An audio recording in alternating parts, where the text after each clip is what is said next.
ولا يزالون مختلفين শাব্দিক অর্থ। যদি আপনার প্রভু, নবীজিকে আল্লাহ বলেন, হে নবী, যদি আপনার প্রভু ইচ্ছা করতেন, লাজাআলান নাসা উম্মাতান ওয়াহিদা, গোটা পৃথিবীর মানুষকে চাপ সৃষ্টি করে এক দলে পরিণত করতে পারতেন। অর্থাৎ কোন হিন্দু, বৌদ্ধ, খ্রিস্টান, ইহুদি থাকতো না। আল্লাহ ইচ্ছা করলে জোর করে ঘাট ধরে হলেও সবাইকে ইসলামের কলেমা পড়াবার মতো ক্ষমতা আমার আল্লাহর আছে না? আছে। আল্লাহ বলেন, হে নবী, আপনার প্রভু যদি ইচ্ছা করতেন তো দুনিয়ার সব মানুষগুলোকে এক জাতিতে পরিণত করতে পারতেন। ঈমান আনবি না, আনা লাগবে। যেমন বনি ইসরাঈলরা যখন তাওরাত কিতাবের বিধান মানতে নারাজ ছিল, আল্লাহ রাব্বুল আলামিন পাহাড়কে স্থানান্তরিত করে মুসা নবীর পাপিষ্ঠ উম্মতগুলোর মাথার উপরে ধরছেন। ধরার পরে বললেন যে তাওরাতের বিধান মানবে কিনা বল, নইলে পাহাড় চাপা দিয়ে তোদের শেষ করব। তখন ভয়তে তারা স্বীকারোক্তি মানব। আল্লাহ পাহাড় সরিয়ে নিতেন, আবার তারা যেই সেই।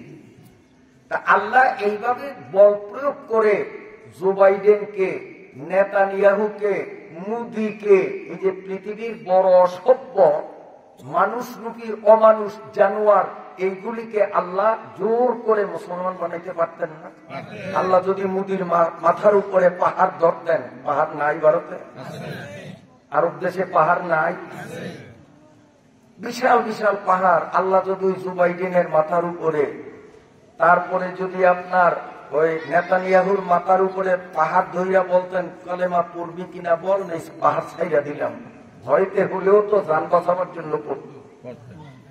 আল্লাহ রাব্বুল আলামিন বলেন, ও নবী আমার এমনটা ইচ্ছা নাই। যদি ইচ্ছা থাকতো পৃথিবীতে একটাও বেঈমান থাকতো না, প্রতিটা মানুষ ঈমানদার হতো। কিন্তু আমি আল্লাহর ইচ্ছা এটা না। তার কারণ এই পৃথিবীটাকে আমি আল্লাহ বানিয়েছি পরীক্ষার হল। পরীক্ষার হলের মধ্যে ছাত্রকে অধিকার দিয়ে দেয়, তুমি সঠিক উত্তরও লিখতে পারো, বেঠিক উত্তরও লিখতে পারো। এক্সামিনার বা পরীক্ষক তখন কোনো বাধা প্রদান করে না। যেমন পরীক্ষার হলে ইনিও পরীক্ষা দেন, আমিও পরীক্ষা দিই, একই ক্লাসের একই প্রশ্ন দুজনের হাতে। পরীক্ষার হল সুপার ঘুরে ঘুরে দেখতেছেন যে কে কেমন লিখে। এখন ওনার খাতার দিকে নজর করে দেখলো যে মাশাআল্লাহ কি সুন্দর লিখতেছে, প্রশ্নে যা আসছে হুবহু তার উত্তর 100-তে 100 পাবে। আর আমার খাতার দিকে তাকিয়ে দেখলেন যে গাদার ঘরের গাদা কি লেখে, প্রশ্ন বা চাইল কি, আর ও বা লেখে কি, ও তো গোড়ার ডিম পাবে। কিন্তু পরীক্ষক হনসুপার ওনাকেও ডিস্টার্ব করবে না, আমাকেও ডিস্টার্ব করবে না, যেহেতু এটা পরীক্ষার হল। যার খুশি সঠিক উত্তর লিখবে, যার খুশি বেঠিক উত্তর লিখবে। পরীক্ষার হলে তাকে কোনো চাপ সৃষ্টি করা হবে না। কিন্তু রেজাল্ট যখন আউট হবে, একজনের 100 আর একজনের ঘোড়ার ডিম। ঠিক কিনা? আল্লাহ রাব্বুল আলামিন তাই বলেন, ওয়ালাউ শাআ রাব্বুকা লাজালান নাসা উম্মাতান ওয়াহিদা। কোন দুনিয়াটা যদি পরীক্ষার হল না হতো, আমি আল্লাহ বল প্রয়োগ করিয়া বাধা দিয়া আমি সবাইকে এক কাতারে আনতাম, মুমিন আনতাম, কে বানাতাম। কিন্তু যেহেতু দুনিয়া হলো পরীক্ষার হল, সঠিক উত্তর যে লিখবে, অর্থাৎ আমি আল্লাহর বিধি ও বিধান, কোরআন এবং হাদিস, দ্বীন শরীয়তকে মানবে, আমি তাকে ডিস্টার্ব করব না, মানতে দেব। কেউ যদি কোরআন এবং হাদিসের বিপরীতে চলে, আমি আল্লাহ তাকেও এখানে বাধাগ্রস্ত করব না, বরং রেজাল্ট আউট হবে যখন, মরণ আসবে তখন একজনে পাবে 100, আরেকজনে পাবে ঘোড়ার ডিম। এটা পরীক্ষার হক। ঠিক। ولا يزالون مختلفين। আল্লাহ বলেন, ও নবী, এই পরীক্ষার হলের মধ্যে বেঈমানের দলগুলো বাধাগ্রস্ত না হওয়াতে স্বাধীনতা পেয়ে তারা দিন এবং ইসলামের বিরোধিতা করতেছে। তবে এই বিরোধিতা ফলাফল কিন্তু তাদের অকল্যাণজনক। ইল্লা মান রাহিমা রাব্বুক, ইল্লা মান রাহিমা রাব্বুক। তবে নবী আপনি স্মরণে রাখেন, আপনার রবের, আপনার প্রভুর দয়া যার প্রতি হবে তাকে বল প্রয়োগ করা লাগবে না, তার উপরে লাঠিচার্জ করা লাগবে না, মন থেকেই দিন ইসলাম সে ফলো করবে। এই যে আজকে এখানে তাফসীরুল কোরআন মাহফিল, আপনারা যারা আসছেন কি পুলিশে ধরে আনছে আপনাদেরকে? হ্যাঁ, তাফসীর কমিটি বাড়ি বাড়ি গিয়ে পাছায় লাঠি পেটা করে সবাই আনছে কেন? না নিজ ইচ্ছায় আসছে? আবার এখানে বাস্তব অবস্থা নিয়ে যদি আমরা পর্যবেক্ষণ করি তো দেখব হয়তো 5-7 কিলোমিটার দূর থেকেও আল্লাহর কিছু বান্দা এখানে হাজির। আবার এই প্যান্ডেলের থেকে কয়েক গজ দূরে বাড়ি, কিন্তু এখন পর্যন্ত মাহফিলে আসে নাই। এমন আছে? আমার আল্লাহ তাই বলেন, ইল্লা মান রাহিমা রাব্বুক। ও নবী, দুনিয়ার মানুষদের মধ্য হতে কেবলমাত্র আমি আল্লাহর রহমতে ধন্য যারা, তাদেরকে বল প্রয়োগ করে লাঠি পিটা করে নেকের কাজ করানো লাগবে না। নেকের কাজের সুযোগ পাওয়া মাত্রই তারা মন থেকে নেকের কাজ করবি। তো আমরা যখন নিজেরা নিজেদের মন থেকে তাফসীরুল কোরআন মাহফিলে আসলাম, নেকের কাজ না গুনার কাজ? তো নেকের কাজ যখন, তখন প্রমাণিত হলো সূরা হুদের 128 নম্বর 118 নম্বর আয়াত দ্বারা প্রমাণিত হলো আমরা ঈমানদার, আমরা আল্লাহর রহমতে ধন্য। বলুন আলহামদুলিল্লাহ। আমাদের প্রতি আল্লাহর রহমত বর্ষণ হয়েছে, তার কারণে আমরা নিজ ইচ্ছায় মাহফিলে আসলাম। যারা এখনো আসতে পারেননি, আল্লাহ পাকের কোরআনের পক্ষ থেকে কোরআনের দোহাই দিয়ে আল্লাহ পাকের কাছে দরখাস্ত আর দাবি করছি, আল্লাহ যেন তাদেরকেও রহমতে আচ্ছাদিত করে মাহফিলে আসার তৌফিক দান করে। সবাই আমিন বলেন। কারণ চিন্তা যে হুজুর জনসংখ্যা বেড়ে গেলে তো ভাগে কম পাবো, তাই না? লোক যদি বেড়ে যায় তাহলে তাফসীর ভাগে আপনারা কম পাবেন, এই ভয় আছে? লোক কম আসলেও কথা যার, বেশি আসলেও কথা তাই। আমাদের ভাগ কমবে না। এজন্য অন্তর থেকে আমরা দোয়া করি, কোন পুরুষ মুসলমান যেন বাড়িতে, ঘরে, দোকানে, পাটে, তেমাতায়, চৌমাতায় না থেকে আল্লাহর রহমতে ধন্য হয়ে ইল্লা আমার রাহিমা রব্বুকার চাহিদায় আল্লাহ তাআলা যেন তাদেরকে অতি দ্রুত মাহফিলে আসার তৌফিক দান করেন। আল্লাহ বলেন, ওয়ালিযালিকা খলাকাহুম। আল্লাহ বলেন, পৃথিবীতে মানুষদেরকে তো আমি পরীক্ষার জন্যই পাঠিয়েছি। কি পরীক্ষার হল? কে আমার হুকুম মানলো, কে আমার হুকুম মানলো না। এই মানা আর না মানার স্বাধীনতা দিয়ে মানুষদের আমি পাঠালাম। যারা আমার হুকুম মানবে তারা আমার কাছে সম্মানিত হবে, আমার হুকুম অমান্য যারা করবে তারা আমার দৃষ্টিতে লাঞ্ছিত আর অপমানিত হবে। ওয়াতাম্মাত কালিমাতু রাব্বিকা লাআমলাআন্না জাহান্নামা মিনাল জিন্নাতি ওয়ান নাসি আজমাইন। আমার আল্লাহ বলে ওয়াতাম্মাত কালিমাতু রাব্বিক, ও নবী আপনার প্রভুর সিদ্ধান্ত ব্যক্ত হয়ে গেছে, সিদ্ধান্ত চূড়ান্ত হয়ে গেছে। কি সিদ্ধান্ত? লাআমলাআন্না জাহান্নাম মিনাল জিন্নাতি ওয়ান নাস, দুই জাতি দ্বারা আমি জাহান্নামকে পরিপূর্ণ করব, জাহান্নামকে ভরব। একদল হলো জিন আর একদল হলো মানুষ। আল্লাহ বলেন জিন থেকে এক বিশেষ শ্রেণী, মানুষদের থেকেও এক বিশেষ শ্রেণী, এই দুই জাতিকে দিয়ে আমি জাহান্নামের ক্ষুধা মিটাবো। জাহান্নামের মধ্যে গরু ছাগল যাবে না, জাহান্নামের মধ্যে কোনো গাছ গাছালি যাবে না, জাহান্নামের মধ্যে কোনো মাখলুক যাবে না। লাআমলাআন্না জাহান্নামা মিনাল জিন্নাতি ওয়ান নাসি আজমাইন। আল্লাহ বলেন শুধুমাত্র দুই জাত জিন আর ইনসান দিয়ে জাহান্নাম ভরব, অন্য প্রাণীদেরও হিসাব হবে, কিন্তু জান্নাতও নাই জাহান্নামও নাই। হাসরের ময়দানে আল্লাহর আদালতে আমিও আপনি যখন হাজির হব, বিচার শুধু মানুষের হবে না, বিচার শুধু জিনদের হবে না, আল্লাহর সমস্ত মাখলুকদের বিচার সেখানে হবে।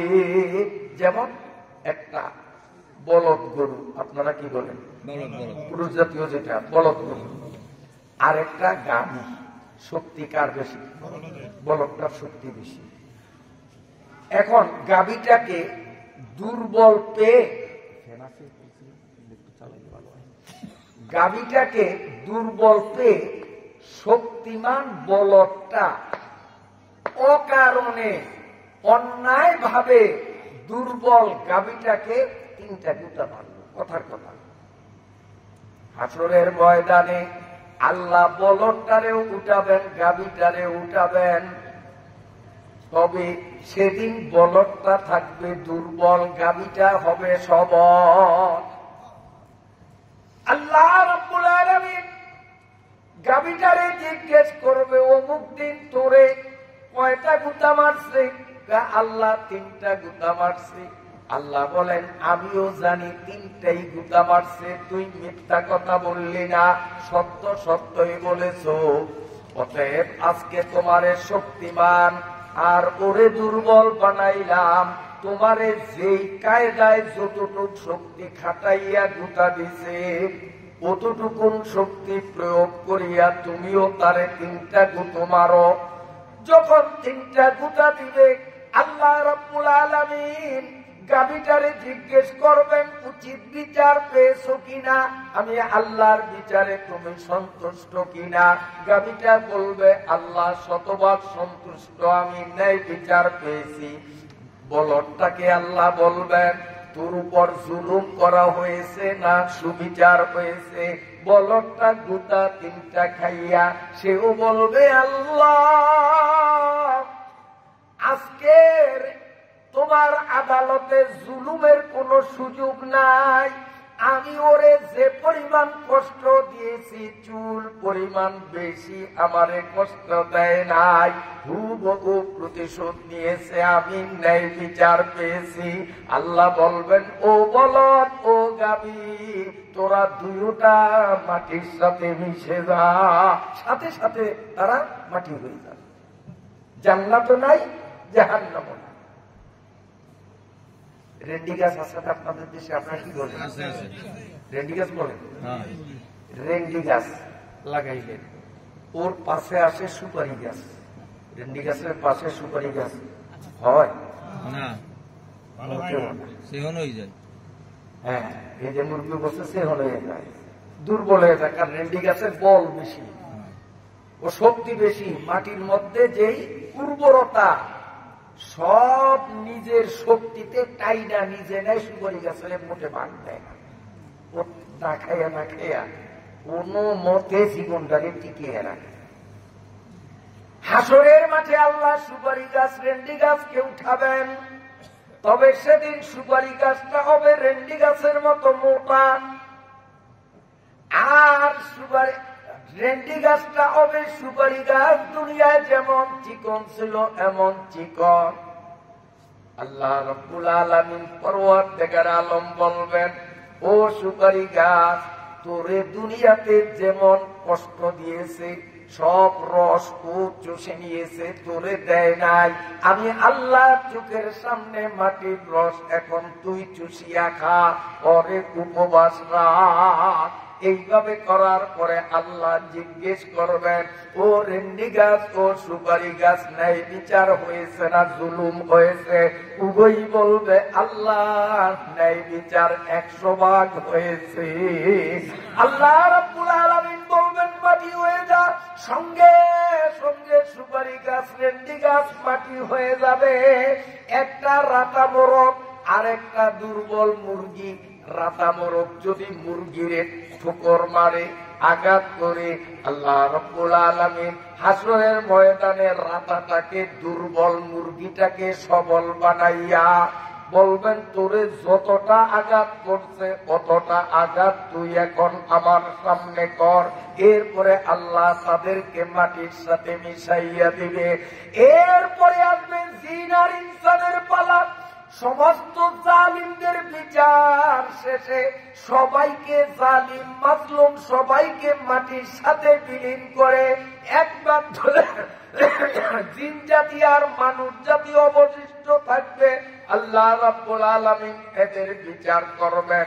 বিচার করার পরে যারা নেককার তাদের ফয়সালা হবে জান্নাতের, আর যারা বদকার তাদের ফয়সালা হবে জাহান্নামের। জাহান্নামের ফয়সালা হবে। তখন নাফরমানগুলো চোখের সামনে জাহান্নামের লেলি আনন্দের শিকাগুলো দেখে দেখে জাহান্নামের বিষাক্ত ফনা ধরা সাপগুলোর দৃশ্য দেখে নাফরমান গুলো চিৎকার মেরে মেরে, দু চোখের পানি ছেড়ে চিৎকার মেরে মেরে বলবে, ইয়া লাইতানি কুনতু তুরাবা। ওই মোরগ মুরগির মতো, বলদার গাভীর মতো, সুপারি গাছের রেন্ডি গাছের মতো আমিও যদি মাটিতে মিশে যেতাম, ভাগ্য কতই না ভালো হতো। আফসোস করে করে যতই বলবে কিন্তু কোনো কাজে আসবে না।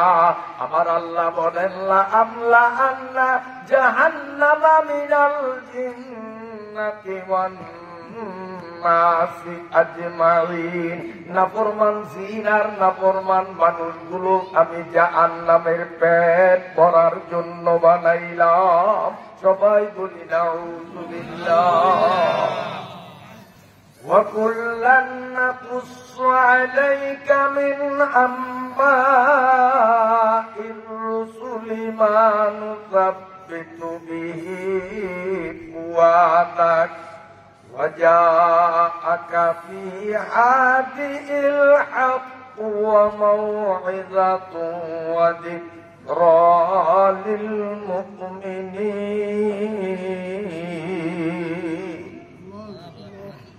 আল্লাহ পাক বলেন, ও নবী, এই সূরা হুদের মাধ্যমে আরো বিভিন্ন সূরার মাধ্যমে আমি আপনাকে অতীতের অনেক ইতিহাস শুনিয়েছি। আপনারা এই সূরা হুদের ধারাবাহিক তাফসীর শ্রবণের মধ্য দিয়ে আপনারাও অনেক পিছনের ইতিহাস শুনেছেন। এখানে অনেক নবীদের ইতিহাস আল্লাহ বর্ণনা করেছেন। সূরা হুদের মধ্যে শুধু হুদ নবীর নয়, ইনি ছাড়া আরো বেশ কয়েকজন নবীর নেককার উম্মত আর বদকার উম্মতদের ঘটনা আল্লাহ এখানে কেন বয়ান করলেন? নবীজিকে সূরার উপসংহারে সূরার শেষ পর্যায়ে বলেন, وَكُلًّا نَّقُصُّ عَلَيْكَ مِنْ أَنبَاءِ الرُّسُلِ مَا نُثَبِّتُ بِهِ فُؤَادَكَ। ও নবী, আপনার মনে সান্ত্বনা দেওয়ার জন্য আমি এই পিছনের ইতিহাসগুলো আপনার সামনে পরিবেশন করলাম। কেন? সান্ত্বনার জন্য। কেমন সান্ত্বনা? পেছনের ইতিহাসগুলোতে আপনারা শুনেছেন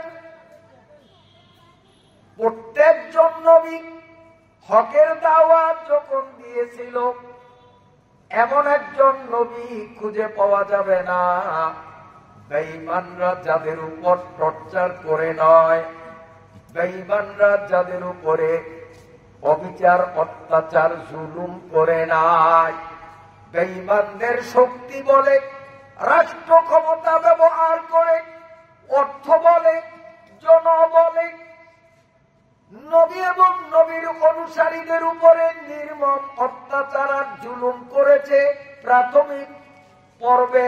যদিও নবী এবং ইমানদাররা নির্যাতিত নিগৃহীত হয়েছে, পরিণামে কিন্তু লাস্ট মুভমেন্টে গিয়ে ফলাফল দাঁড়াইল নাফরমানগুলোর পতন আর নবী ও ইমানদারদের বিজয়। ইতিহাস এটাই তো প্রমাণ করে। যেমন উদাহরণস্বরূপ ফিরআউন, রাষ্ট্র ক্ষমতা তার হাতে, এই রাষ্ট্রযন্ত্রকে ব্যবহার করে হযরতে মূসা নবী এবং তার অনুসারী মুমিনদের উপরে কত অবিচার অত্যাচার জুলুম নির্যাতন করেছে, ভাষায় ব্যক্ত করার ক্ষমতা আমাদের। কিন্তু শেষ পর্যন্ত মূসা নবীর বিজয়, ফিরআউনের পতন হয়েছে কিনা? বন্ধুরা আমার, নূহ আলাইহিস সালাতু ওয়াস সালাম আল্লাহর একজন নবী। তিনিও যখন দ্বীনের দাওয়াত, তাওহীদের দাওয়াত দিয়েছিলেন, কাফের বেঈমানরা নূহ নবীর সঙ্গে বেঈমানি করল, বেয়াদবি করল। এমনকি আল্লাহর নির্দেশে নূহ নবী যে নৌকা বানাইলেন, ওই নৌকার মধ্যে বেঈমানরা পায়খানা করে করে গর্ববোধ করত। সকালে চায়ের দোকানে বসে বলা বলি করতে, তুই কয়বার আনছ? কম না, 5 বার। বেশি, আমি 10 বার। 8 জন একজনে 10 বার আনতে বেশি করছেন, আমি 25 বার। আরেকজনে কয় আমি 50 বার। কে কত বেশি হাঁটতে পারছে নবীর নৌকায়, এটা ছিল তাদের কাছে একটা গর্বের বিষয়। নবী দুর্বল, নবীর সাথে 40 জন ইমানদার মাত্র, লক্ষ লক্ষ মানুষ সব বেঈমান কাফির। নবীদের হাতে ছিল না রাষ্ট্র ক্ষমতা, নবীদের হাতে ছিল না অস্ত্রের গুদাম, নবীদের হাতে ছিল না সাংগঠনিক শক্তি। সার্বিক বিবেচনায় নবী ও মুমিনরা দুর্বল। এই দুর্বলতার সুযোগে বেঈমানের দল নূহ নবীর সাথে যখন বেয়াদবিমূলক আচরণ করেছে, নূহ নবীর নৌকায় যখন পায়খানা করেছে, হযরতে নূহ নবী 2 চোখের পানি ছেড়ে আল্লাহর কাছে ফরিয়াদ করেছিলেন, আল্লাহ, এই মরু অঞ্চলে আমার হাতে তুমি নৌকা কেন বানালে? আর আমার হাতে নির্মিত নৌকায় ওরা পায়খানা করে আমাকে যে অপমান করছে, এর চেয়ে আমার মরণই ভালো ছিল। আল্লাহ রাব্বুল আলামিন বলেন, ও নূহ, অপেক্ষা করো, আমি আল্লাহ সব দেখেছি। বেয়াদবির মাত্রা যখন চরম পর্যায়ে পৌঁছে গেছে, আমি আল্লাহ আর সহ্য করব না, ওদের পতন কেমনে ঘটায়। আল্লাহ তাদের শরীরের মধ্যে এমন একটা স্কিন ডিজিজ দিয়ে দিলেন, যেই স্কিন ডিজিজের কোন ঔষধ আবিষ্কার গোটা পৃথিবীতে হয় নাই। পরীক্ষা নিরীক্ষায় ধরা পড়লো, ওই নৌকার পয়সা পায়খানাই হলো এই রোগের মহা ঔষধ। শেষ পর্যন্ত তারা নিজেরাই নিজেদের পায়খানা গায়ে মাখাইতে শুরু করলো, এমনকি নিজেরাই স্বেচ্ছায় সেই পায়খানা খাওয়া আরম্ভ করলো। গোটা নৌকার সমস্ত পায়খানা ওই কাফেরদের পেটের মধ্যে ঢুকাইয়া আল্লাহ রাব্বুল আলামিন ওদের পতন ঘটাইয়া নূহ নবীর বিজয় দান করলেন। আল্লাহ তাই বলেন কুল্লান নাকুসু আলাইকা মিন আম্বাইর রুসুলি মা নুযাব্বিতু বিহি ফুআদাক। ও নবী, মক্কার কাফেরদের অত্যাচারে আপনার মন ভারাক্রান্ত, আপনার মনে সান্ত্বনার সঞ্চারের জন্য আমি বিগত নবীদের ইতিহাস আপনার সামনে তুলে ধরলাম। এই ঘটনা শ্রবণের মাধ্যমে দুইটা উপকারিতা। আল্লাহ বলেন, এক নম্বর হলো ওয়াজাআকা ফি হাযিহিল হক, আর দুই নম্বর হলো মাউইযাতু ওয়া যিকরা লিল মুমিনিন। আল্লাহ বলেন, এই যে আমি সূরা হুদের মাধ্যমে বেশ কয়েকজন নবীদের ইতিহাস আপনার সামনে পরিবেশন করলাম, এর দ্বারা দুইটা উপকারিতা। একটা উপকারিতা হলো আপনার সামনে সত্য উদ্ভাসিত হলো, আপনার সামনে সত্য উদ্ভাসিত হলো।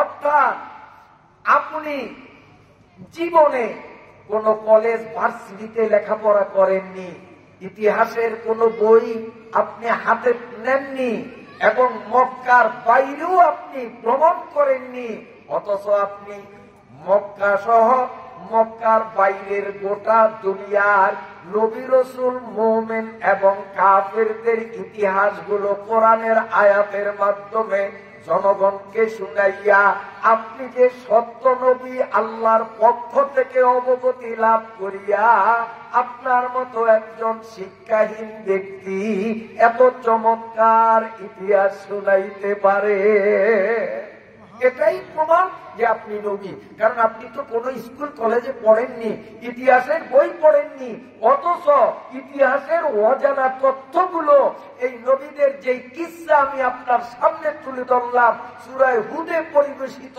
এই কিসসাগুলোর মাধ্যমে ইতিহাসের সত্যটাই আপনি পরিস্ফুট করেছেন। এ হলো এক নম্বর। দুই নম্বর,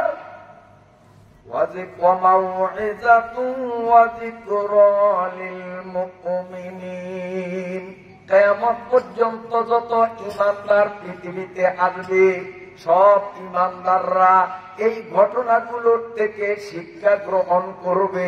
জালিম যত বড় শক্তিধর হোক না কেন, জালিম কিন্তু শেষ পর্যন্ত টিকতে পারবে না, তার বেইজ্জতির সাথে পতন হবে। আর মাজলুম যতই দুর্বল হোক না কেন, ইজ্জতের সাথে তার বিজয় নিশ্চিত। ইতিহাস থেকে মুমিনরা যেন উপদেশ গ্রহণ করে কারো উপর জুলুম না করে। জালিমের উপরে আল্লাহর লানত, মাজলুমের উপরে আল্লাহর মদদ। হাদিসের ভাষ্য মতে তিন ব্যক্তির দোয়া কখনো বিফলে যায় না।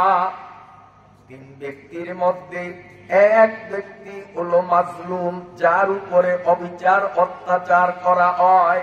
এই মাজলুম হাত তুলিয়া বদদোয়া করা লাগে না।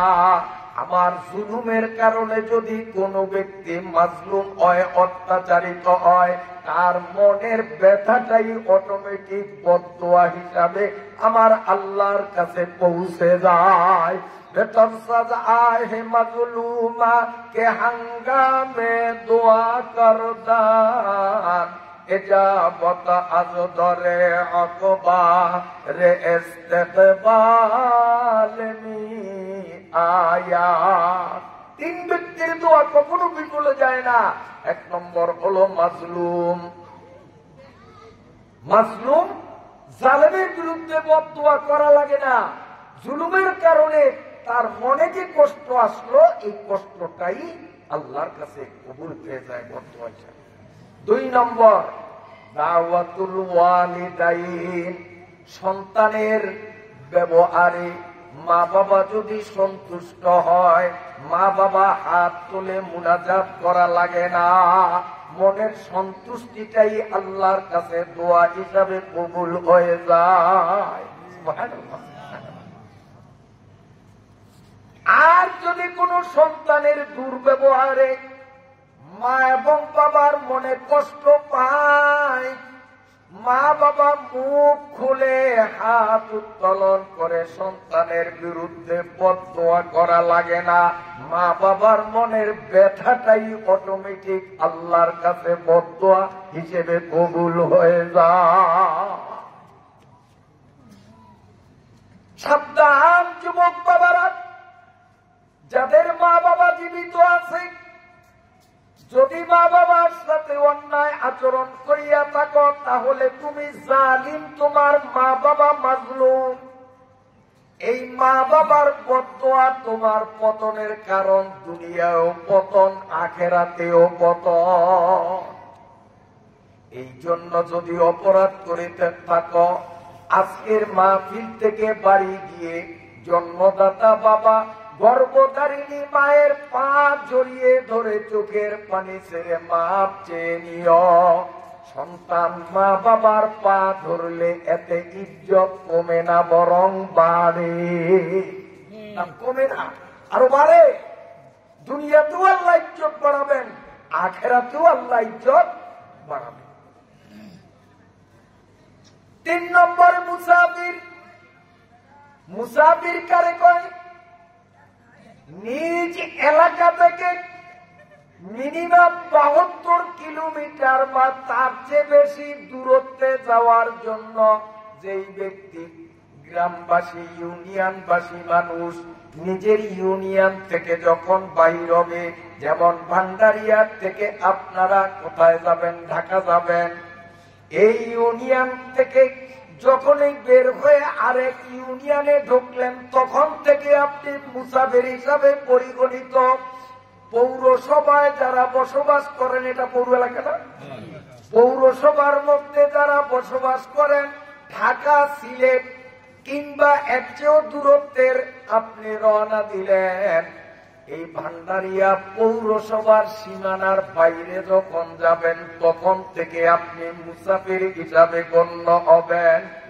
সিটি এলাকায় যারা বাস করে, যেমন Barishal city, Dhaka city, city এলাকায় যারা বসবাস করে, সিটি এলাকার সীমানার বাইরে যখন যাবে, তখন থেকেই সে মুসাফির হিসাবে গণ্য হবে।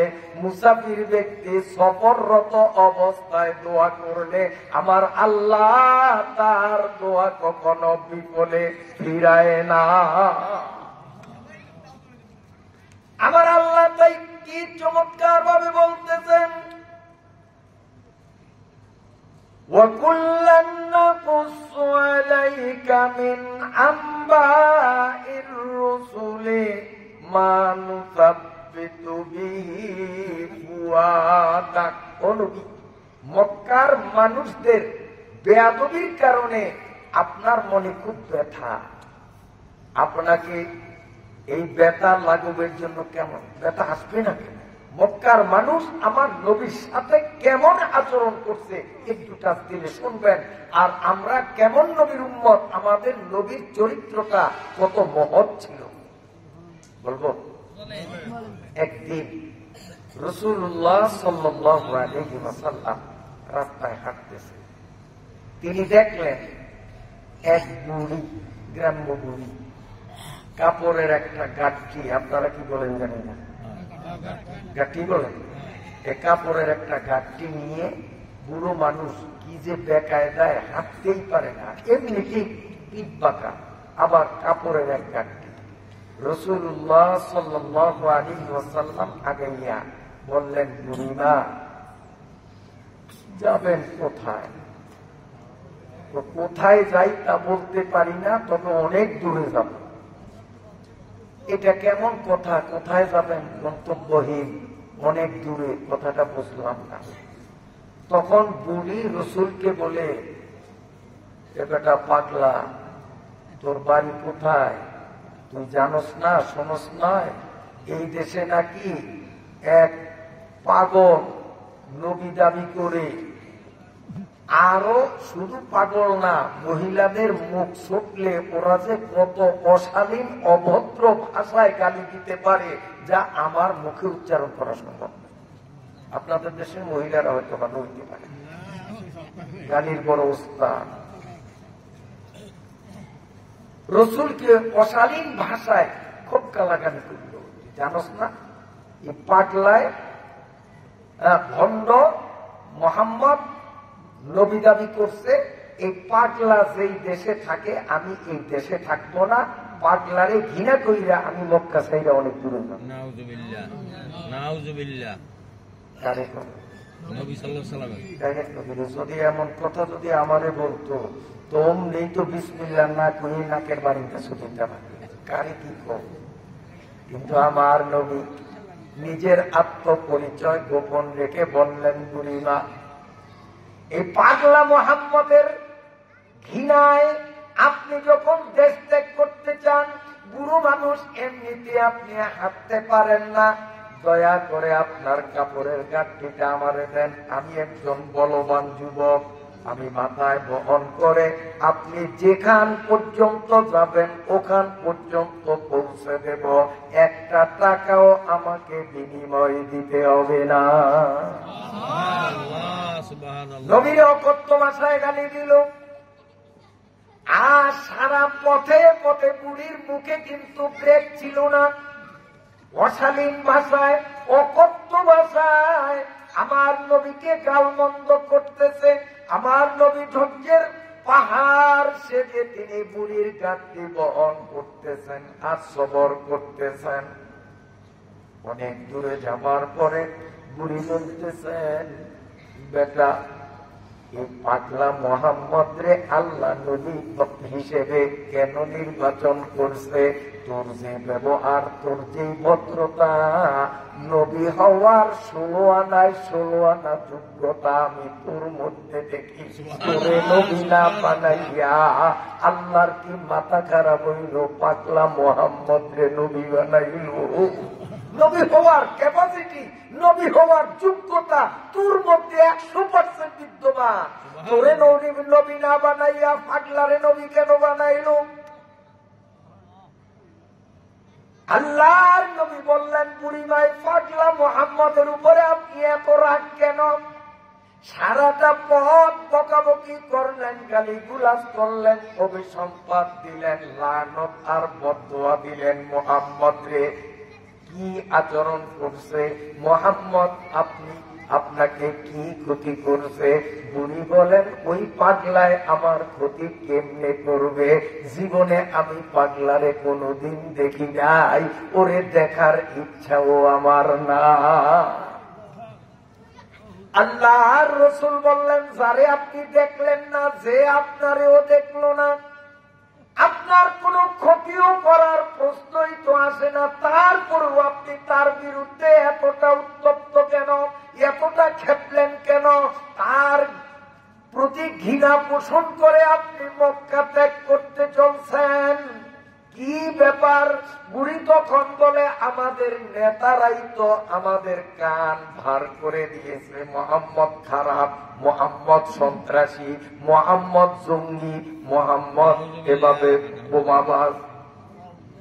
আমাদের দেশে নাই, আমাদের দেশে এই শব্দগুলি বলে না।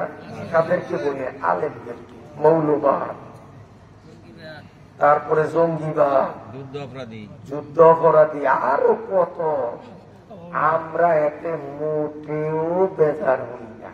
তার কারণ মৌলবাদ শব্দটা গালি না, বরং প্রশংসা। মৌলবাদ অর্থ এমন মতবাদ যেই মতবাদের ভিত্তি আছে, মূল আছে। তা আমরা আলেমরা এমন মতবাদ সমাজে প্রচার করি যেই মতবাদের কি আছে? মূল আছে, ভিত্তি আছে। আর আমাদেরকে যারা গালি দেয়, ওরা যেই মতবাদ প্রচার করতে চায়, তাদের মতবাদের কিন্তু ভিত্তি নাই। ঠিক আছে? এরপরে আমাদেরকে জঙ্গিবাদ বলে, আমাদেরকে বোমাবাজ বলতো, অথচ আলেমরা বোমা কারে কয় শুধু কানে শুনছে, জীবনে বোমা হাত দিয়ে ধরেও দেখার সুযোগ পায় নাই। বলেন তো, এই হুজুরে বোমাবাজি করছে, জীবনে দেখছেন? কারো মাথায় বাড়ি দিছে? কথা বলেন তো, হুজুর বোমাবাজ কেমনে হইলেন? আর যারা হুজুরদেরকে, আলেমদেরকে জঙ্গিবাদ, বোমাবাজ এই ধরনের শব্দ বলতো, অথচ গোটা পৃথিবী দেখেছে, ভিডিওগুলো এখনো আছে, যে ওরা নিজেরাই টুটুস টুটুস করে রাইফেল দিয়ে গুলি করে মানুষ মারছে, পিস্তল দিয়ে মানুষ মারছে, এভাবে আগুন সন্ত্রাস করছে, লগি বইটা দিয়ে মানুষ হত্যা করার পরেও লাশের বুকুর উপর দাঁড়িয়ে নৃত্য করছে। এরপরও তারা দুধের ধোয়া, যে আলেমরা জীবনে কারো গায়ে একটা ফুলের টোকাও দিল না, সে আলেমদের উপরে জঙ্গিবাদের অপমান। বন্ধুরা আমার, এর জন্য আমরা মোটেও ব্যতীত না। তার কারণ আমাদেরকে শুধু জঙ্গিবাদ বলেছে, আমাদেরকে জেলে নিয়ে রিমান্ড দিয়েছে, এর চেয়ে বেশি কিছু ক্ষতি করে নাই। অথচ আমাদের প্রিয় নবী সাল্লাল্লাহু আলাইহি ওয়াসাল্লামকে তয়ফের ময়দানে বৃষ্টির ফোঁটার মতো অসংখ্য পাথর বেড়ে বেড়ে আমার নবীর সারা শরীর থেকে রক্তের জোয়ার বইছে। আমার নবীর উহুদের প্রান্তরে পাথর মেরে মুখের দুটি দাঁত ভেঙেছে। এই বুড়ি বলতেছে আমাদের নেতারা আমাদের কান ভার করে দিয়েছে, মুহাম্মদ খুব খারাপ মানুষ, মুহাম্মদ খুব খারাপ মানুষ, জীবনে মুহাম্মদরে দেখি নাই, দেখার ইচ্ছাও নাই। আল্লাহ মুহাম্মদরে নবী না বানাইয়া তোমার মতো আদর্শবান যুবককেই নবী বানান উচিত ছিল। সুবহানাল্লাহ, সুবহানাল্লাহ। এবার নবী বলেন, বুড়িমা আপনার গন্তব্য তো আসছেন, কাহা আসছি, পাগলার দেশ চাইয়া অনেক দূরে আসছি। বাবা তুই আমার বিরাট উপকার করছো। আল্লাহর নবীর কাপড়ের আঁচল ধরে বুড়ি বলল, বাবা তোর পরিচয়টা না দিয়া তুই কই যাও, তোমার পরিচয়টা একটু আমারে দিয়ে দাও। আল্লাহর নবী মোটেও কেঁপলেন না, উত্তপ্ত হলেন না, হাস্যোজ্জ্বল চেহারায় পুরীর দিকে তাকিয়ে আমার নবী বলে, হে বুড়িমা এতক্ষণ পর্যন্ত অক্ষত ভাষায়, অশালীন ভাষায় তুমি যাকে ভৎসনা করেছ, গালি দিয়েছ,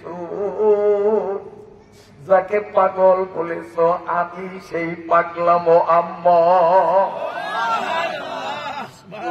গড় করে দুই চোখে পানি ঝেড়ে দিল। আল্লাহর নবীর পা জড়িয়ে ধরে চিৎকার মেরে মেরে বলে, ও নবী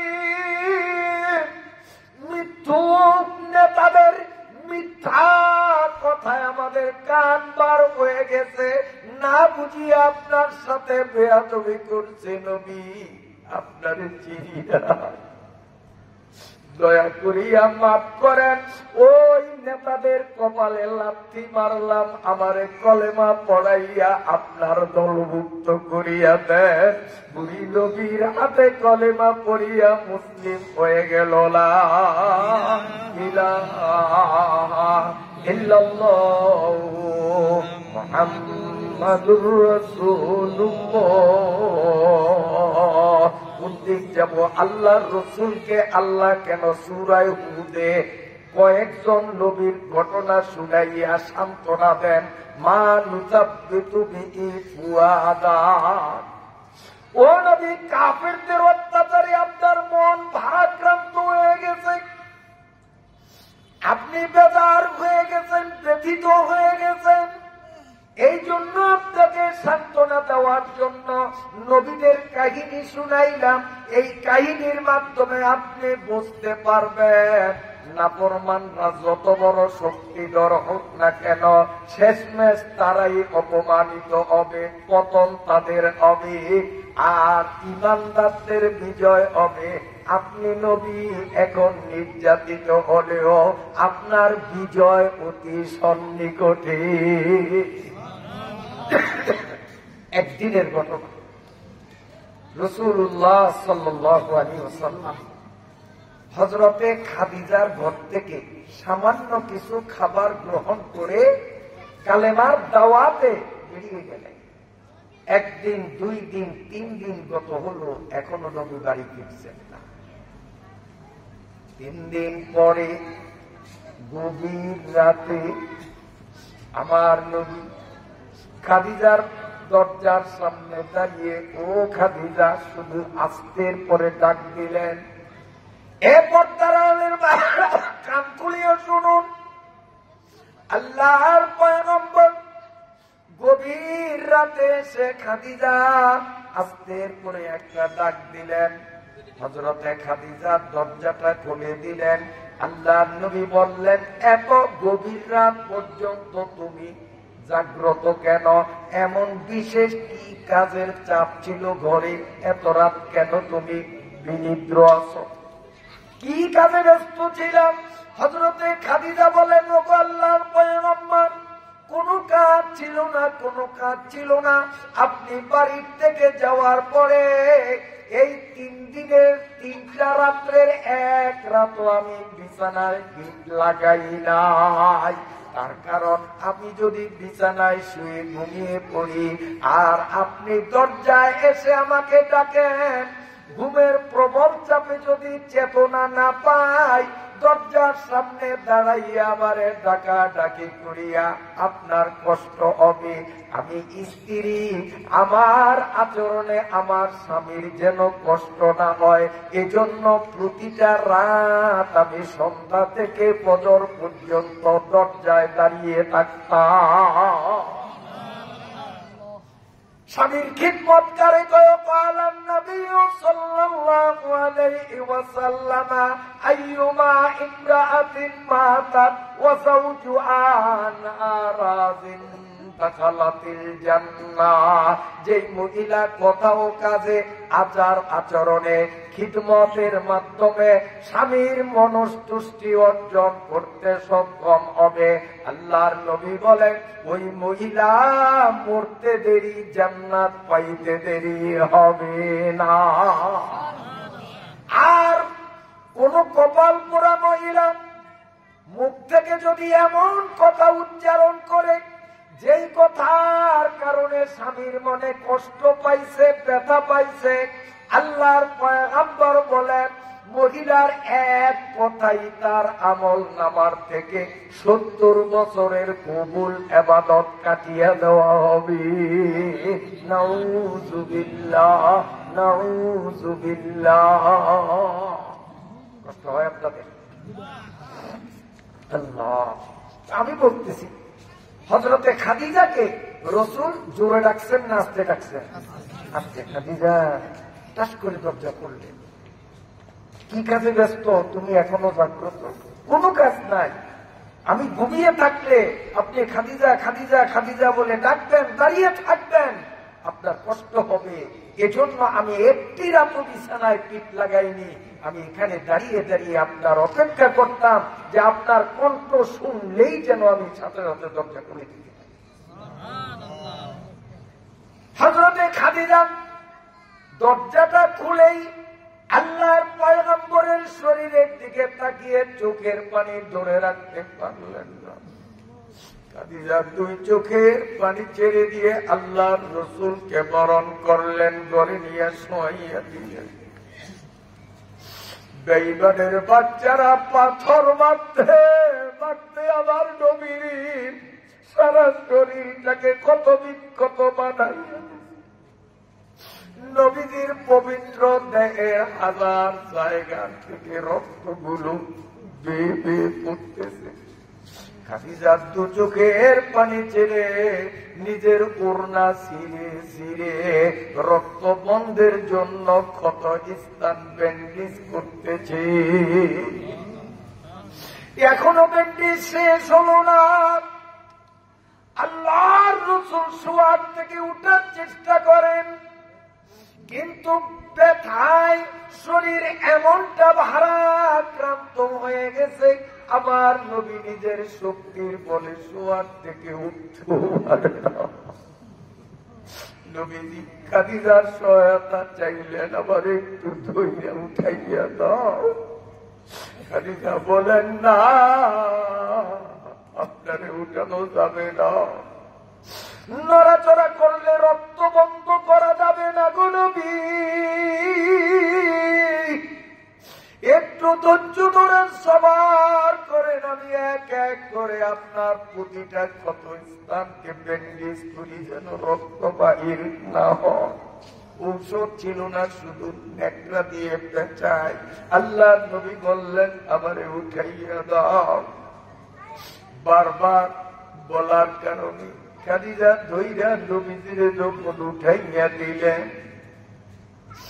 আল্লাহর নবী বলেন খাদিজা, মানুষের হায়াত মওতের কোন গ্যারান্টি নাই। আমার চাচা আবু জেহেল এখনো ইসলাম কবুল করে নাই, কালেমা পড়ে নাই। এই রাতে যদি আমার চাচার মরণ হয়ে যায়, চির জাহান্নামী হয়ে যাবে। তুমি থাকো, আমি গভীর রাতে গিয়ে আমার চাচারে কলেমার দাওয়াত দিয়ে কোন মতে মুসলিম বানানো যায় কিনা। হযরত খাদিজা বললেন, ওগো আল্লাহর পয়গম্বর, আপনার শরীরের অসংখ্য স্থান থেকে লাল রক্তগুলো এখনো গড়িয়ে গড়িয়ে পড়ছে মোদেরই তরে। দয়াল নবী 23 বছর শত্রু দলের পাথরকে অঙ্গ করেন লাল। আল মদিনার রওজা হতে সোনরে কাঁদন দিনে রাতে, উম্মত আমার কোরআন ছেড়ে হচ্ছে না ফরমান। বাংলাদেশের মুসলমান গেল রে কোরআনের মান, যদি যায় কোরআনের মান কেমনে তোরা মুসলমান। ভুল তোদের উম্মতের দাবি, ভুল তোদের ইমান। হযরতে খাদিজা বললেন, ইয়া রাসূলুল্লাহ, এমত অবস্থায় এই ক্ষতবিক্ষত শরীর নিয়ে গভীর রাতে আবু জেহেলের কাছে আপনাকে যেতে দেব না, কারণ আবু জেহেলের মনে কোনো মায়া নাই, দয়া নাই। আপনারে আঘাত করবে, আপনার শহীদ করে দিবে। আমার নবী বললেন, তুমি ডিস্টার্ব কইরো না, আমি চাচারে কলেমার দাওয়াত দেব। আমার নবী হাঁটতে পারে না, অনেক কষ্ট করে করে চাচার বাড়ির দরজার সামনে উপনীত হয়ে ডাক দিলেন, চাচা যান। কণ্ঠ শুনেই আবু জেহেল জবাব দিল, কেরে ফাতিমা মুহাম্মদ নাকি? জি চাচা, আমি মুহাম্মদ। বলেন সাল্লাল্লাহু আলাইহি ওয়াসাল্লাম।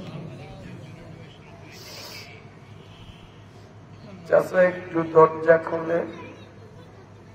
আবু জেহেল বলল, এত গভীর রাতে কেন আসছো? চাচা কথা বলবো। আবু জেহেল এসে দরজা খুলল।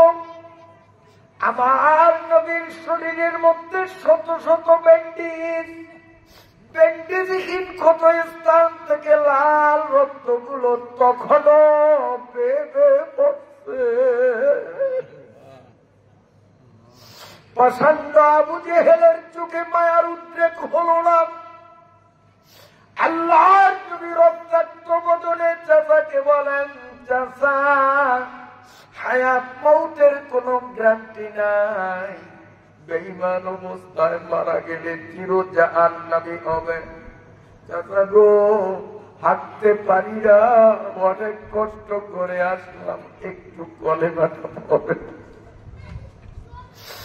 আবু জেহেল তো ভাতিজা একটু তারা, আমি রেডি হয়ে আসি। আবু জেহেল ঘরের ভিতরে ঢুকলো।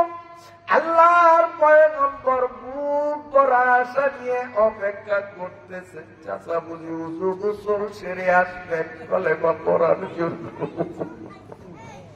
পবিত্র কাপড় পরে আসবেন। তিনি তো বললেন, আমি রেডি হয়ে আছি। আল্লাহ আল্লাহ, আমার নবীর কলিজাটা এত বড়, আজকে বুঝি চাচার গলায় কলেমার মালা পড়াইব। কিন্তু কিতাবের মধ্যে লেখে 1 হাত পরিমাণ একটা লাঠি এই লাঠির মাথায় 1.5 হাত আনুমানিক লম্বা মোটা একটা রশি, রশির মাথায় একটা গিরা দেয়া। দুষ্ট আবু জেহেল এইভাবে পিঠের পিছনে লুকাইয়া আবার নবীর সামনে আসিয়াই লাঠিটা হাতে দিয়া লাঠির মাথায় বাঁধা রশি দিয়া ক্ষত বিক্ষত দেহের উপরে যখন আঘাতের পরে আঘাত মারতে আরম্ভ করল, আমার নবী তীব্র আঘাত সইতে পারলেন না, মাটিতে পড়ে গেলেন। নবীজির শরীর থেকে রক্তের জোয়ার,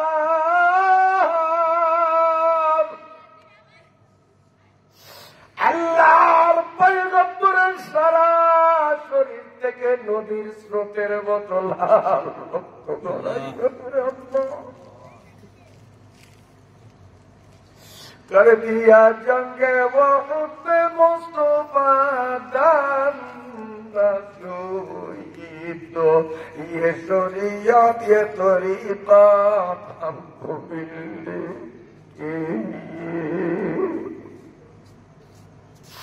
আবু জেহেল মারতে মারতে মারতে মারতে আবার নবীকে রক্তের স্রোতের মধ্যে বাঁচাইয়া দরজা বন্ধ করিয়া ভিতরে যায় আর বলতেছে মুহাম্মদ কলেমার দাওয়াতের মজাটা কেমন বুঝলাম। আল্লাহর পয়গম্বর 1000 বার চেষ্টা করলেন শোয়ার থেকে উঠে বসবেন, সেই শক্তিটুকুনো ছিল না। আবু জেহেলের মার খেয়ে আবার অসুস্থ নবী এতটাই ক্লান্ত, শোয়ার থেকে বসার সক্ষমতাও হল। পরিশেষে বুকটারে জমিনের সঙ্গে লাগাইয়া আবার নবীর বুকটা জমিনের সঙ্গে লাগাইয়া বুক গেছরাইয়া গেছরাইয়া আবু জেহেলের বাড়ির থেকে খাদিজার বাড়ির দিকে যায়। হযরতে খাদিজার 2 চোখে ঘুম আসে না। এত নিষেধ করলাম, নবী মানলেন না। আমার দিনের নবী কেন ফিরত আসে না, না জানি আবার নবীর লাশ বানাইয়া দিছে। খাদিজার মনে মানে না, প্রাণে সয় না। তাই তিনি ঘরের আঙ্গিনায় দাঁড়িয়ে মরুভূমির মধ্যে দৃষ্টি দিলেন। হঠাৎ দেখলেন ওই যে দূরে একটা লাশের মতো কি যেন দেখা গেল। খাদিজা 2 চোখের পানি ছাড়িয়া মনে মনে বলেন, আবু জেহেল বুঝি দিনের নবীর লাশ বানাইয়া মরুভূমিতে পালাইয়া দিছে, আমার নবীর পাশে দাঁড়ানোর মতো হযরতে খাদিজাতুল কুবরা রাদিয়াল্লাহু তাআলা আনহা বিদ্যুৎ থেকে ছুটিয়া গেলেন, যাইয়া দেখেন আর কেউ নাইনি, তো আমার স্বামী।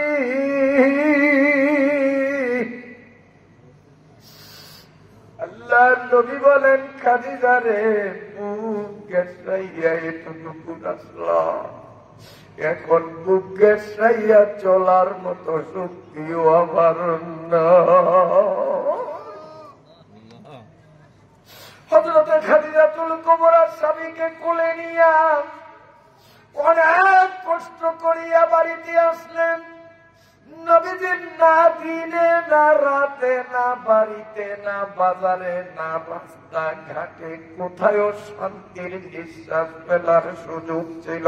যেখানে যেতেন সেখানেই অপমানিত, যেখানে যেতেন সেখানেই লাঞ্ছিত, যেখানে যেতেন সেখানেই তুচ্ছ-তাচ্ছিল্য, অবজ্ঞা আর পাথরের আঘাত তো নিত্য দিনের ব্যাপার।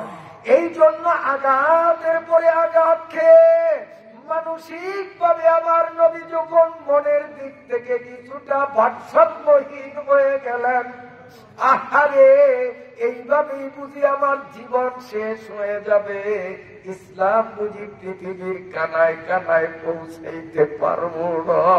আমার আল্লাহ বলেন, ওয়াকুল্লান নাকুসু আলাইকা মিন আম্বাইর রুসুলি মা নুসাব্বিতু বিহি ফুয়াদাক। ও নবী, আপনার মনে সান্ত্বনা সঞ্চারের জন্য আমি পিছনের নবীদের ঘটনা শুনাইলাম। পিছনের নবীদের উপরও এমন আপদ বিপদ এসেছে, তারা ধৈর্য ধরেছেন, লাস্টে বিজয় হয়েছে। আপনিও ধৈর্য ধারণ করুন, বিজয় আপনারও আসন্ন। শেষ পর্যন্ত বিজয় হয়েছে কি হয় না? বিজয় হয়েছে কি হয় না? আমার আল্লাহ বলেন, وَقُلْ لِلَّذِينَ لَا يُؤْمِنُونَ اعْمَلُوا عَلَى مَكَانَتِكُمْ إِنَّا عَامِلُونَ। রাত্র কম হয় নাই, আমার ঘড়িতে 11টা 1 বাজতেছে। আয়াত আমাকে দেওয়া হয়েছে 118 থেকে 123 পর্যন্ত। আমি এখন আপনাদের সামনে 120 শেষ করে 121 মাত্র শুরু করলাম। অতএব বিস্তারিত ব্যাখ্যা দেওয়ার টাইম ঘুরতে নেই। আমি যতটুকু সম্ভব সংক্ষিপ্ত আকারে ইনশাআল্লাহ সূরা শেষ প্রান্তে আপনাদের পৌঁছে মুনাজাতের ব্যবস্থার মাধ্যমে আজকের 5 দিনের মাহফিলের পরিসমাপ্তি ঘটানো হবে ইনশাআল্লাহ। আল্লাহ রাব্বুল আলামিন বলেন, কুল লিল্লাযীনা লা ইউমিনুনা আমালু আলা মাকানাতিকুম। আগেই বলেছি এই সূরাটা নাযিল হয়েছে মক্কায়, নবীজির হিজরতের আগে, যখন মুসলমানদের পায়ের তলে মাটি ছিল না, মুসলমানদের শান্তি স্বস্তির নিঃশ্বাস ফেলার, মাথা গুজাবার কোন স্থান ছিল না। কিন্তু নবীজি যখন হিজরত করে মক্কা থেকে মদিনায় গেলেন, তখনকার আয়াতগুলো আর হিজরতের আগের আয়াতগুলো আকাশ পাতাল ব্যবধান। এটা হিজরতের আগের আয়াত। আল্লাহ নবীকে বলেন, ও নবী, কাফেরদেরকে আপনি লাস্ট কথা বলে দেন, কুল্লিল্লাযীনা কাফারু, কাফেরদেরকে আপনি বলিয়া, কুল্লিল্লাযীনা লা ইউমিনুন, যারা ঈমান আনে না, আপনি তাদেরকে ক্লিয়ার জানাইয়া দেন, ইমালু আলা মাকানাতিকুম, তোমরা তোমাদের অবস্থানে থেকে তোমরা তোমাদের কাজ চালাইতে থাকো। ইন্না আমিলুন, আর আমি নবী আমার কাজ চালিয়ে যাব। তোমরা তোমাদের কাজ করো, অর্থাৎ আমারে মারো, কাটো, পাথর মারো, গালি দাও, তোমাদের যা পারো তা তোমরা করো। আর ইন্না আমিলুন, আমি এবং আমার ইমানদার মুমিনরা যতই নির্যাতিত হই না কেন, আমরা হকের পথ থেকে চুল পরিমাণ নড়ব না। এই জন্য রাসূল বলে গেছেন, কিয়ামত পর্যন্ত একদল হক্কানি আলিম থাকবে। এই হক্কানি আলিমরাও হক কথা বলার কারণে এদের সামনের থেকে মাইক কেড়ে নেওয়া হবে, এদের উপরে টর্চারিং করা হবে, এদেরকে অপমান করে মঞ্চ থেকে নামিয়ে দেওয়া হবে, এদেরকে বিনা বিচারে রিমান্ডের নামে শারীরিক নির্যাতন করা হবে। এরপরেও উলামা ইকরাম হকের দাওয়াত বন্ধ করবে না। বাস্তবে তা ঠিক কিনা?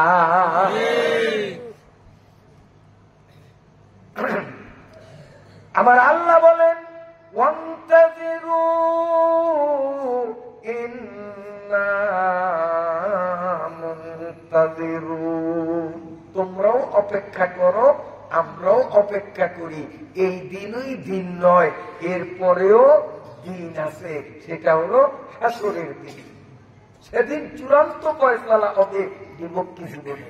আর মদিনার জীবনে যে আয়াতগুলো নাজিল হয়েছে, সেই আয়াতে বলা হয়েছে ফাকতুলুল মুশরিকিন হাইসু ওয়াজাদতুমুহুম, ও নবী কাফিরদেরকে যেখানে পাবেন সেখানেই তাদের শিরুচ্ছেদ ঘটান, তাদের দেহ থেকে মাথাটাকে আলাদা করে দেন। ইসলাম এখন দুর্বল নয়, অন্যায়ের বিরুদ্ধে রুখে দাঁড়াতে হবে। অন্যায়কারীরা যেই কায়দায়, যেই নিয়মে, যেই ভঙ্গিমায় অন্যায় অবিচার অত্যাচার করবে, আত্মরক্ষার নিমিত্তে আপনারও তার প্রতিকারে সেই অবস্থানে, সেই ভঙ্গিমায়, সেই পদ্ধতিতে আপনারও তাদের বিরুদ্ধে লড়তে থাকুন। আর মক্কার জীবনে মুসলমানদের যুদ্ধের সেই শক্তিমত্তা ছিল না। এজন্য আল্লাহ নরম ভাষায় রাসূলকে বলেন, আপনি কাফেরদেরকে বলেন তোমাদের সাথে আমরা পাল্টা মাইক ধরব না, আমরা অপেক্ষা করি, তোমরাও অপেক্ষা করো। ওয়ালিল্লাহি গায়বুস সামাওয়াতি ওয়াল আরদি ওয়া ইলাইহি ইউরজাউল আমরু কুল্লু ফাবুদুহু ওয়া তাওয়াক্কাল আলাইহি ওয়া মা রাব্বুকা বিগাফিলিন আম্মা তা'মালুন।